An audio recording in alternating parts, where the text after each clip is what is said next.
was 23 years old when my best friend Marcus invited me to his New Year's Eve party. I had been looking forward to it for weeks because Marcus always threw the best parties. I decided to take an Uber there since I knew I would be drinking that night. When I arrived at his place around 9, the party was already in full swing. His house was this nice two-story suburban home, and there were probably 40 or 50 people there. Music was blasting from the speakers, people were playing beer pong in the dining room, and I could see a bunch of folks jumping into the pool in the backyard, even though it was pretty cold outside. The vibe was exactly what I needed after a long year. Everyone was laughing, dancing, and just having a good time. I grabbed a beer from the cooler and started mingling with people I knew. There were a few girls who tried flirting with me throughout the night, but none of them were really my type.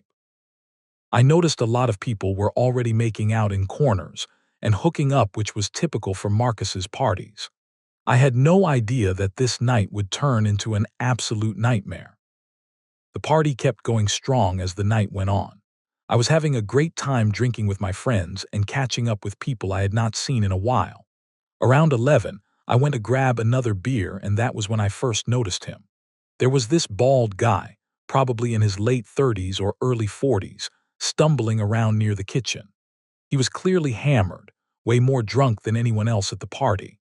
He bumped right into me and mumbled some kind of apology before wandering off. I thought it was weird that he was there alone since everyone else seemed to be with friends or a date. I shrugged it off and went back to hanging out. As midnight approached, everyone gathered in the living room to count down to the new year. We all shouted the countdown together, and when the clock struck 12, people were hugging, kissing, and celebrating. I was feeling pretty good at that point, buzzed but not wasted. That was when things started to get uncomfortable. Right after the countdown ended, that same bald guy appeared next to me. He was swaying on his feet and had this strange look in his eyes. He started asking me these weird questions like, "You live around here? And did you come alone?" I tried to be polite and gave him short answers, but something about him made my skin crawl. He just kept standing there, way too close to me, not taking the hint that I wanted him to leave. I finally excused myself and headed out to the backyard to get away from him. I found Marcus out there, and we started talking about how crazy the party was. I mentioned the bald guy to him and asked if he knew who he was. Marcus looked confused and said, "Oh, that guy. I don't know him. I think he came with someone else. He's been acting weird all night." That made me feel even more uneasy. If Marcus did not know him and he came with someone else, why was he focusing so much attention on me? It was around 1 in the morning when things really started to escalate. A lot of people had already left, and the party was winding down. I was still there with maybe 15 or 20 other people, mostly close friends of Marcus. I was standing in the living room talking to a couple of people when the bald guy showed up again. This time he was even drunker, and his behavior was way more aggressive. He walked right up to me and put his hand on my shoulder. He leaned in close and said, "You're a good-looking guy, real good-looking." His breath smelled like whiskey and cigarettes. I immediately pushed his hand off and said firmly, "Dude, back off." He just laughed this creepy laugh and took a step back, but he did not leave. He kept staring at me with this unsettling grin on his face. I decided I needed to get away from this guy completely, so I went upstairs to the second floor. There were a few people passed out on the couch up there, and the hallway was quiet. I went into the bathroom to splash some water on my face and try to sober up a bit. When I came out of the bathroom, I froze. The bald guy was standing at the end of the hallway, just staring at me. My heart started racing. I asked him, "What are you doing up here?" He smiled and said, "Just looking for the bathroom." I pointed at the door I had just come out of and said, "It's right here, I just used it." Instead of going to the bathroom, he started walking toward me. He said maybe we could talk privately. I felt my stomach drop. This was not just some drunk guy being friendly. Something was very wrong. I said loudly, "No, I'm going back downstairs." I pushed past him and practically ran down the stairs. I found Marcus in the kitchen and pulled him aside. I told him what had just happened and how uncomfortable this guy was making me. Marcus's face got serious and he said, "That's messed up. Let me talk to whoever brought him." Marcus started asking around, trying to figure out who invited the bald guy. After talking to about 10 different people, nobody knew him. Nobody had brought him. We both realized at the same time that this guy had crashed the party. He was not invited, he just walked in. Marcus decided we needed to kick him out immediately. We started looking for him all over the house but could not find him anywhere. We checked the living room, the backyard, everywhere. Then Marcus said, "Let me check the garage." We walked out to the garage, and that was when we caught him. He was going through the pockets of jackets that people had hung up on the wall. He had a wallet in one hand and car keys in the other. He was robbing people. Marcus shouted, "What the hell are you doing?" The bald guy spun around and his eyes went wide with panic. He tried to run past us, but Marcus blocked the doorway. I came at him from the other side and we had him cornered. The guy swung wildly and his fist connected with Marcus's face. Marcus stumbled backward and I lunged forward, grabbing the guy by his shirt. We crashed into a shelf and started wrestling. He was stronger than I expected and landed a punch to my stomach that knocked the wind out of me. But I was younger and less drunk than him. I managed to get him turned around and shoved him face first against the wall. I yelled for help and 3 other guys from the party came running in. Together, we forced him down onto the concrete floor of the garage and held him there. "Someone call the cops," I said. The bald guy started crying. He was actually sobbing, saying, "Please, I'm sorry. I didn't mean anything. Let me go, I just need money. Please don't call the police." Marcus, holding his jaw where he had been punched, said, "You're not going anywhere. We're calling the cops." The guy kept begging and crying the entire time we waited.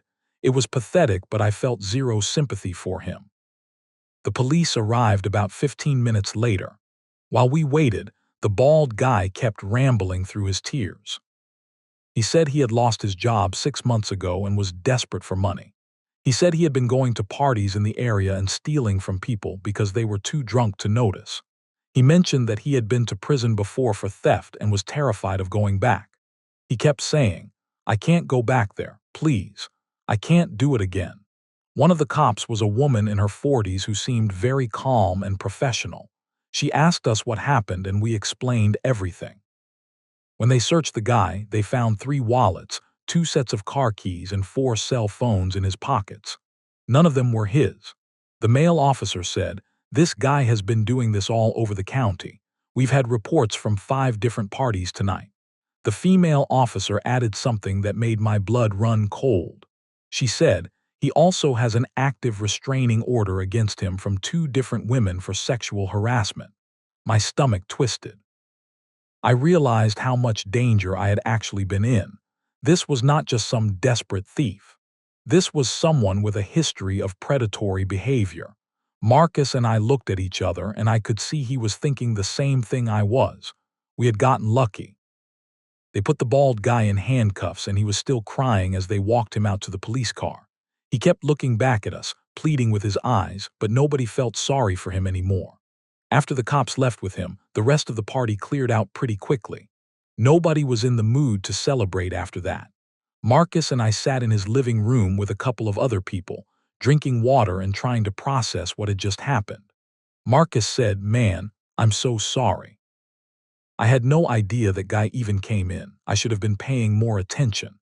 I shook my head and said, "It's not your fault. You can't watch everyone at a party. I'm just glad we caught him." One of the other guys there said, "What if you hadn't gone upstairs? What if he had followed you outside or something?" I didn't want to think about it. The cops had told us about his restraining orders. Who knows what he had been planning to do? Around 4 in the morning, I finally called an Uber to take me home. As I sat in the back seat watching the empty streets go by, I kept replaying the whole night in my head.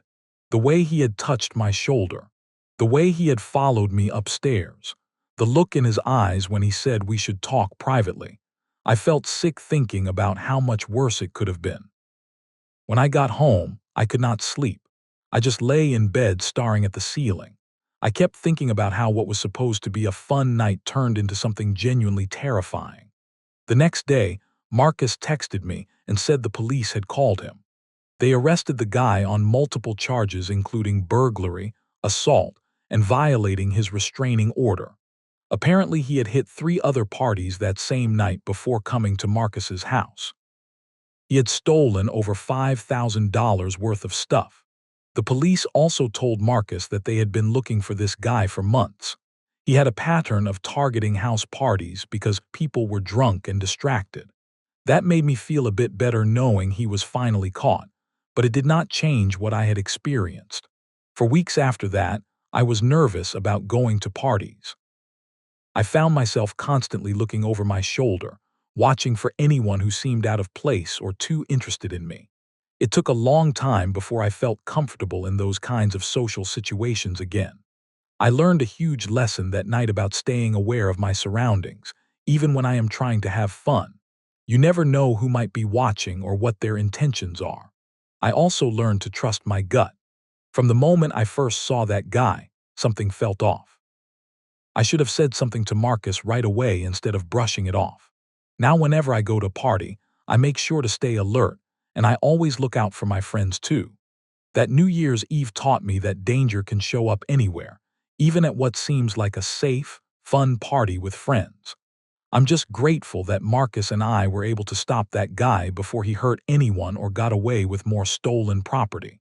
It could have ended so much worse. Every New Year's Eve since then, I think about that night and remind myself to stay careful and aware. It was the most disturbing way to ring in a new year, and I hope I never experience anything like it again.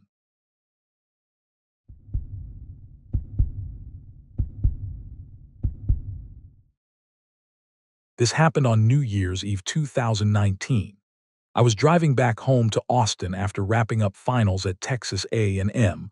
My roommate was supposed to ride with me, but she decided to fly out a day early to spend more time with her family. That left me driving solo, which I honestly didn't mind at first. I loaded up my car with all my stuff, grabbed some coffee from the campus Starbucks, and hit the road around 7 in the evening. The plan was simple. Drive straight through, get home before midnight, ring in the new year with my family. Easy enough, right? I had been on Highway 290 for about 2.5 hours when I started feeling it. That heavy exhaustion that settles behind your eyes after pulling 3 all-nighters in a row studying for finals. I tried turning up the music, rolling down the window to let the cold air hit my face, but nothing was working. The highway stretched out in front of me, dark and empty, cutting through the middle of nowhere between small Texas towns. I passed maybe 5 cars in the last hour. My phone GPS said I still had another hour and 45 minutes to go. I knew I needed to stop, just for 15 minutes, splash some water on my face, walk around, anything to wake myself up. The next rest stop sign appeared in my headlights, 3 miles ahead. I put on my turn signal even though there wasn't another car in sight and started moving into the right lane. When I pulled off the highway, the rest stop looked smaller than I expected. There were a few semi-trucks parked way in the back near the truck lot, and the main building sat in the middle with dim lighting around it. Half the streetlights were out, casting long shadows across the parking area. I pulled into a spot close to the restrooms, put the car in park, and sat there for a second. Something about the place felt off, but I figured I was just tired and paranoid. I grabbed my phone, locked the car, and headed to the restrooms. The cold air hit me hard when I stepped out. It wasn't freezing, but cold enough to make me shove my hands in my jacket pockets. Inside the restroom, I splashed cold water on my face and stared at myself in the mirror. I looked as exhausted as I felt. Dark circles under my eyes, hair thrown up in a messy bun. I dried my face with a paper towel and headed back out. Instead of going straight to my car, I decided to grab something from the vending machines. There was a Coke machine near the far end of the building, closer to where the trucks were parked. I walked over, fishing some bills out of my pocket. I was standing in front of the machine, pressing the button for a cold water bottle, when I heard footsteps on the gravel behind me. I turned around and saw a man walking out from between 2 of the semi-trucks. He was maybe in his 40s, wearing a heavy jacket and a baseball cap pulled low. He walked toward me, not fast but deliberate, and just stared. I gave him a polite nod, the kind you give strangers in passing, and quickly grabbed my water bottle from the machine. I turned to head back to my car, but I could feel his eyes on me. That prickling sensation on the back of your neck when you know someone is watching you. I glanced back over my shoulder. He was still standing there, maybe 20 feet away, not moving toward the vending machine or the restrooms, just standing there, watching me. My heart started beating faster. I picked up my pace, walking quickly back toward my car. When I got there, I unlocked it and slid into the driver's seat, locking the doors immediately. I looked in my rearview mirror. The man was still there, but now there was someone else with him. Another guy, taller, wearing a dark hoodie. They were talking to each other, but both of them kept looking in my direction. I put the key in the ignition and turned it. Nothing. The engine didn't even turn over. I tried again, still nothing. My stomach dropped. I tried a third time, pumping the gas pedal like that would somehow help. The engine was completely dead. Oh my God, this could not be happening. Not here, not now. I thought about calling roadside assistance, but I knew they would take at least an hour to get out here, maybe longer on New Year's Eve. I popped the hood release and stepped back out of the car, my hands shaking as I lifted the hood. I stared down at the engine like I had any idea what I was looking for. I didn't. I was hoping maybe I'd see something obvious, like a loose cable or something, but everything just looked like a confusing mess of metal and hoses. I heard footsteps on the gravel again, closer this time. I looked up and one of the men was walking toward me. The one in the baseball cap. The other guy stayed back near the trucks, arms crossed, watching. My throat felt tight. "Need some help?" the man asked. His voice sounded normal enough, but his smile didn't reach his eyes. "My car won't start," I said, trying to keep my voice steady. "I think it might be the battery." He walked closer, too close, and leaned over to look at the engine. He was standing right next to me now. I took a step back. He poked around under the hood for a minute, mumbling something I couldn't make out. Then he straightened up and looked at me. "Looks like it might be more serious than a battery," he said. "You should probably head inside the rest stop office and call a mechanic." I glanced toward the building. All the lights were off. It was obviously closed. "I think they're closed," I said.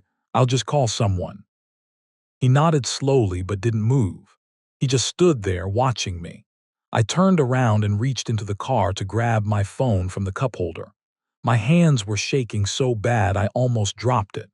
When I straightened back up, he was still standing right there, barely 3 feet away. "Why don't you try starting it one more time before you call?" he said. "Sometimes these things are just temperamental. Might kick on." I didn't want to get back in the driver's seat. Every instinct in my body was screaming at me that something was wrong, but I nodded and slid back into the car. I put the key in the ignition and turned it. The engine roared to life immediately. I stared at the dashboard in complete shock. It started, just like that. I looked out the window. The man was smiling, but it wasn't a friendly smile. "Guess you got lucky," he said. "Thank you," I said quickly, my hand already on the gear shift. "I really appreciate it." I started to close the door, but he put his hand on it, holding it open. "It's pretty late," he said. "You sure you want to be driving out here alone? What if it dies again?" "I'm fine," I said, trying to keep my voice calm. "Thank you for your help, but I really need to go." I pulled on the door, but he didn't move his hand. "Maybe I should ride along with you," he said. "You know, just to make sure the car doesn't quit on you again." Now I knew for sure something was very wrong. I looked in the rearview mirror.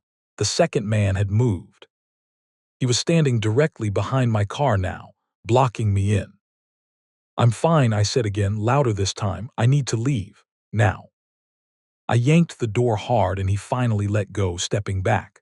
But he didn't move out of the way. He just stood there. I looked in the mirror again. The guy behind my car was still there. Panic surged through me. I laid on the horn, holding it down, the sound blaring through the empty rest stop. I was hoping anyone would hear it and come out, but the place was deserted. The man at my door held up both hands and took a step back.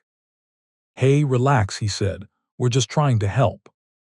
But his eyes told a different story. I didn't think. I just slammed my foot on the gas. The car lurched forward and the guy behind me had to jump out of the way. I heard him shout something, but I didn't look back. I just drove. I peeled out of the parking spot and floored it toward the exit. My heart was pounding so hard I thought it might explode.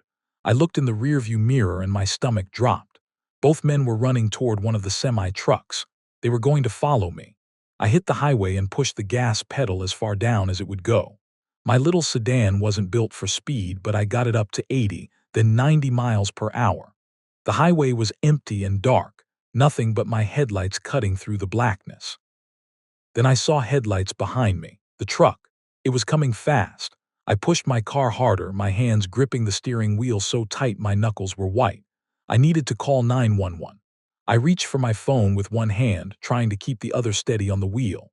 I unlocked it and started looking for the phone app. The truck behind me suddenly accelerated and slammed into the back of my car. The impact jolted me forward and I screamed, dropping my phone. It fell onto the floor and slid under the passenger seat. I couldn't reach it. I had to focus on driving. The truck hit me again, harder this time. My car swerved and I nearly lost control, the tires screeching as I fought to stay on the road. I could see a green highway sign up ahead. Another rest stop in 3 miles. If there were people there, if it was open, maybe I could get help. I just had to make it 3 more miles. The truck stayed right on my tail, its high beams blinding me in the mirrors. The horn blared behind me over and over. Those 3 miles felt like the longest of my entire life. Finally, I saw the lights of the rest stop ahead. This one was bigger, brighter. There were cars in the parking lot, people. I yanked the wheel hard and swerved off the highway into the rest stop, my tires squealing. I drove straight toward the main building where most of the cars were parked and laid on my horn, holding it down. I looked in the rearview mirror. The truck had slowed down at the entrance to the rest stop. It just sat there for a few seconds, idling. Then it turned around and drove away. I sat in my car, shaking uncontrollably. I couldn't believe it. I couldn't believe what had just happened. The door to the main building opened, and an older man in a security uniform walked out. He came up to my window, and I rolled it down. "You okay, miss?" he asked. "I heard all that honking." I tried to explain what happened, but my voice was shaking so bad I could barely get the words out. He told me to come inside, that he was calling the police right now. He led me into the building and sat me down in a plastic chair. He handed me a cup of water and I drank it in 3 gulps. He called 911 and explained the situation. The police said they were on their way. They arrived about 20 minutes later, 2 officers. I told them everything. About the men at the first rest stop, about my car not starting and then suddenly starting, about being chased on the highway. They wrote everything down and said they would search the area. Then one of them asked to check my car. We all walked outside and he crouched down near the back right tire. He motioned for the other officer to come look. "Miss," one of them said, calling me over, "look at this." There was a long cut in the tire, not from running over something sharp. It was deliberate. Someone had cut it. "This is why they were so sure you would stop," the officer said. "This tire would have slowly lost air while you were driving. Eventually, it would have gone flat and you would have been stranded." I felt like I was going to be sick. They had planned this. They had sabotaged my car. "You're very lucky you got away when you did," he said. The officers changed my tire for me, putting on the spare from my trunk. They told me I shouldn't drive alone tonight. I called my parents and my dad said he was leaving right now to come get me. I sat in the rest stop building with the security guard, drinking hot chocolate from the vending machine. My hands were still shaking. My dad arrived about an hour later. He hugged me so tight I could barely breathe. The police said I could go home, that they would contact me if they found anything. On the drive home, I sat in silence.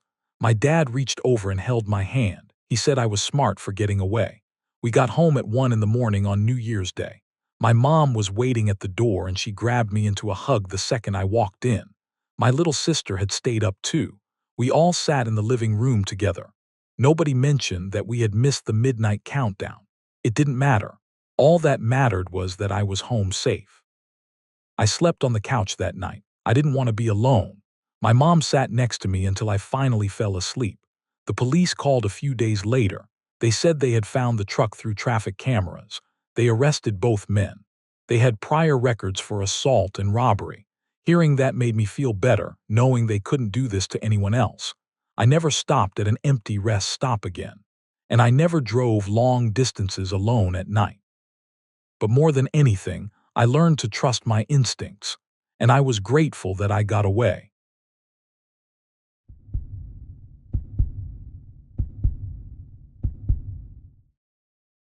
My name is Lauren, and I work for a private security company in Chicago. I've been doing this for about 6 years now, and honestly, most nights are pretty routine. But New Year's Eve is different. That's when everyone wants to party, and someone's got to make sure things don't get out of hand. This particular year, I got assigned to the Meridian Grand Hotel, one of those upscale places downtown that hosts a big countdown party. Over 300 guests were expected, and my job was to monitor the main lobby and the second-floor hallway. I was working with two other guards that night, Marcus and Diane. Marcus had been in security for 15 years, built like a linebacker, real calm under pressure. Diane was newer, maybe 3 years in, but sharp and reliable. The hotel lobby was already buzzing by the time I clocked in at 7. Crystal chandeliers, jazz music playing softly, people in fancy dresses and suits everywhere. It felt like any other New Year's Eve shift. I figured it would be a long night, but manageable.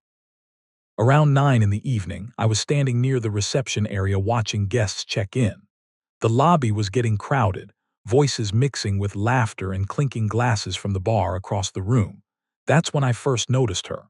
A woman, maybe 35 years old, wearing a long black dress. She was standing by one of the marble columns near the far wall, about 30 feet from where I was positioned. At first, I didn't think much of it. Plenty of people stand around waiting for friends or taking in the atmosphere. But after about 10 minutes, I realized she hadn't moved. She was just standing there, not talking to anyone, not looking at her phone. And she was staring in my direction. I tried to convince myself she was looking at something else, maybe the decorations or the crowd. But every time I glanced over, her eyes seemed to be fixed on me. It made me uncomfortable, but I didn't want to overreact. I moved to a different spot near the elevators to check on some guests heading upstairs. When I looked back toward the column a few minutes later, she was still there, still staring. I radioed Marcus. He was dealing with a situation at the bar where someone had too much to drink. I told him it was nothing urgent, just wanted him to know about a guest acting a little strange. I decided to head up to the second floor to do my rounds. The VIP rooms were up there, along with a balcony that overlooked the main lobby. When I got to the balcony railing and looked down, my stomach dropped. The woman had moved. She was now standing in the center of the lobby, surrounded by people passing by on all sides, but she was completely still. And she was looking straight up at me. Even from that distance, I could see she was smiling, not a friendly smile. Something about it felt wrong, like she was pleased with herself for making me notice her. I felt a chill run down my back. I grabbed my radio and called Deanne. She was outside monitoring the main entrance. I described the woman in the black dress and asked if she'd seen her come in. Deanne said she hadn't noticed anyone matching that description, but she'd keep an eye out. Marcus chimed in, saying he'd be free in a few minutes and could help me check it out. I decided to go back down to the lobby. By the time I reached the bottom of the stairs, the woman was gone. I scanned the entire room, weaving between groups of guests, but I couldn't find her anywhere. I asked one of the front desk clerks if they'd seen a woman in a black dress acting strangely, but they were too busy with check-ins to have noticed. I felt a growing sense of unease. Where had she gone? And why had she been watching me like that? I tried to shake it off and focus on my job, but I couldn't stop thinking about that smile. It was 10:30 when things got worse. Marcus had finished dealing with the drunk guest and met me back in the lobby. We were standing near the bar, watching the crowd, when I spotted her again. She was by the same marble column as before, but this time she was closer to the bar area, maybe 30 feet away. When she saw me looking, she raised her hand and waved. It was slow, deliberate, like she wanted to make sure I saw it. Marcus noticed my expression and asked what was wrong. I pointed her out to him. He said he'd go talk to her, find out if she was a guest or if she needed to leave. He started walking toward her, moving through the crowd. I watched him get about halfway there when suddenly the lights in the entire lobby flickered. Once, twice, then they went completely dark. People screamed. Someone knocked into me in the confusion. It only lasted about 5 seconds, but it felt longer. When the lights came back on, I immediately looked toward the column. The woman was gone. But Marcus was standing in the middle of the crowd, holding his arm. Blood was running down from his wrist to his elbow, dripping onto the marble floor. I ran over to him. Diane came rushing in from outside. Marcus looked pale and confused. He said he didn't know what happened. 1 second he was walking toward the woman, then the lights went out and he felt a sharp pain in his arm. He hadn't seen who did it or what they used. Diane helped him sit down while I grabbed some napkins from the bar to press against the wound. The crowd around us was starting to panic. Some people were asking what happened. Others were moving toward the exits. The hotel manager came running over, phone already in his hand, calling for an ambulance. I looked around frantically for the woman in the black dress, but she had completely disappeared. Then I saw it. On the floor near where Marcus had been standing, there was a small knife.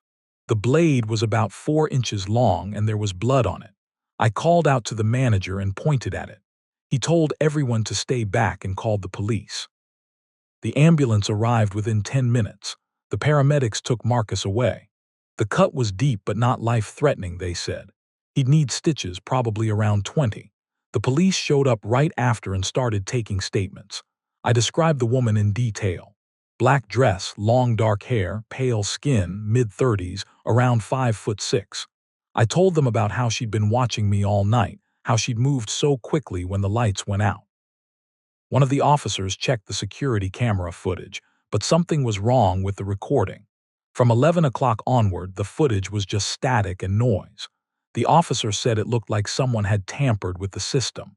That made everyone more nervous. The hotel manager was torn between canceling the event and keeping things going. It was 11:45 now, only 15 minutes until midnight. He decided to continue, but with extra security. The police agreed to search the building for the woman. Diane and I joined 2 officers in searching the upper floors. We checked the 3rd floor, then the 4th. Nothing. When we got to the 5th floor, it was quieter up there. Fewer rooms, most of them empty. I could hear the muffled sound of music and voices from the lobby below, but up here it felt isolated. We walked down the hallway, checking doors. Most were locked. Then I heard footsteps behind us. I spun around, but the hallway was empty. One of the officers, a tall guy named Rodriguez, pulled out his flashlight and shined it into the darker corners. Nothing. We kept moving. Then from one of the rooms with the door slightly open, she stepped out. The woman in the black dress. But this time she was holding a broken wine bottle in her hand. The jagged glass edges caught the light from the hallway. She didn't say anything. She just started walking toward me fast. Officer Rodriguez shouted for her to stop and drop the weapon. She didn't listen. She was maybe 10 feet away when I tried to back up, but I tripped over my own feet and fell backward onto the carpet. She came closer, raising the bottle above her head. I tried to scramble back, but I was too slow. Then I heard the crack of the taser. Rodriguez had fired. The woman's body went rigid and she collapsed to the floor, convulsing. The bottle fell from her hand and shattered against the wall. The other officer rushed forward and secured her wrists with handcuffs while she was still disoriented. I was lying on the floor, breathing hard, heart pounding so loud I could hear it in my ears. Diane ran up the stairs and helped me to my feet. She asked if I was hurt. I wasn't, physically at least, but I was shaking. The officers called for backup and started taking the woman downstairs.